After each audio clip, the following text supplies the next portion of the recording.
In property law, a tenancy by the entirety is a form of co-ownership of property between spouses. But what if one spouse personally incurs a debt? May the creditor of that spouse attach property held in a tenancy by the entirety to satisfy the debt?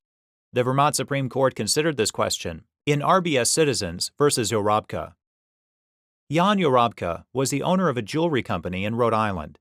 RBS Citizens was a citizens bank in Rhode Island that loaned the company more than $15 million. In August of 2006, Ouhrabka signed a personal guarantee where he became individually liable for up to $500,000 of the company's debt. He later signed an amendment to the personal guarantee where he became individually liable for an unlimited amount of the company's debt. As part of the loan process for the amendment, Ouhrabka submitted a financial statement listing property that he owned with his wife in Vermont as tenants by the entirety as a joint asset. The property was worth $250,000. The company was eventually placed into receivership, and RBS sued Ouhrabka in state superior court in Vermont, seeking to recover an estimated $10 million pursuant to the personal guarantee.